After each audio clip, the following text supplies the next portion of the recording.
Денеска е вторник, 3 март 2026 година. Јас сум Петар Петровски, ова се вестите при Македонскиот информативен центар, со седиште во Линкон, Онтарио и Канада. Ова е прегледот на денешните настани поврзани со војната интервенција во Иран.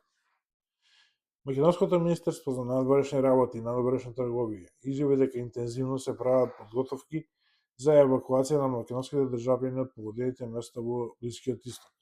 Според изјавата која пренесуваат интернет порталот на Нетпрес, се вели дека се разработуваат планови за евакуација на македонските државјани кои се наоѓаат во Израел, Обединетите арапски емирати и Катар. Во планови се да се користат комерцијални чартери или владиниот авион. Република Бугарија и Република Грција исто така прават своји планови за евакуација на своите државјани, кои моментално се наоѓаат во земјите на Блискиот Исток. Спора Нова ТВ од Бугарија се проценува дека има околу 300 или повеќе бугарски државјани кои треба да се евакуират од земјите на Блискиот Исток. Според изјавата на бугарската министерка за надворешни работи, се очекува првите летови да започнат од утре, среда, 4 март 2026 година. Според веста што ја пренесува грчкиот дневен весник Екатеремини, премиерот на Хеленската република Киракос Мицотакис одржа седба со лидерот на грчката опозицијна партија ПАСОК Никос Андриолакис, со цел да го запознае со сегашната состојба во Блискиот Исток по започнувањето на конфликтот со Иран. Според Екатеремини, исто така станува збор и за евакуацијата на грчки државјани кои се наоѓаат во конфликтното подручје. Франција планира да испрати противракетен и противдронски обманен систем, пренесува полуофицијалната кипарска новинска агенција. Планираната понуда за помош доаѓа по нападот врз британската авија база на островот.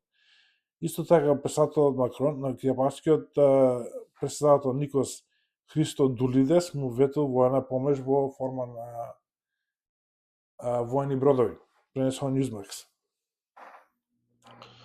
Европскиот парламент размислува да го покани Реза Пахлави и останатите представници на иранската опозиција на распит околу нивните планови за Иран, пренесува Euronews. Според веста што ја пренесува Euronews, веројатноста дека на постариот си на последниот шах на Иран и на останатите представници на иранската опозиција да бидат поканети да говорат на пленарната седница на Европарламентот, што треба да се одржи во следната недела, се мали.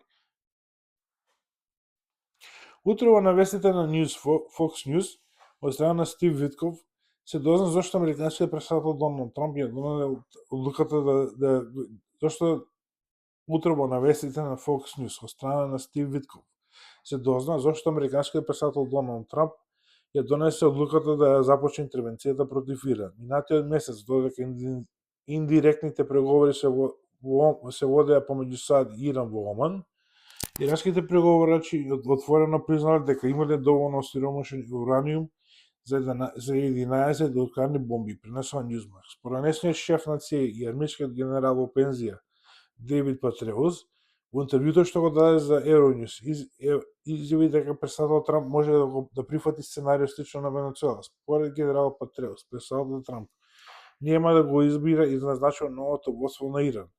Понатаму, во интервјуто на поранешниот генерал во пензија Дейвид Патреус, че изјави дека воздушното бомбардирање ќе трае се додека не се обезбедат условите за народ да го презеде кормилото. Дојдовме до крајот на ова издание на вестите при Македонскиот информативен центар. Ако ви се допадна содржината на ова видео, кликнете на лайк. Ако сакате да го споделите, кликнете на шер. Проверете ако сакате да оставите коментар за ова видео и на крај, ако сакате да бидете известени за нови видеа на нашиот YouTube канал Macedonian Information Center, кликнете на subscribe. Дојдовме до крајот на ова ново издание на нашите вести од Македонскиот информативен центар. До следното гледање, довидување.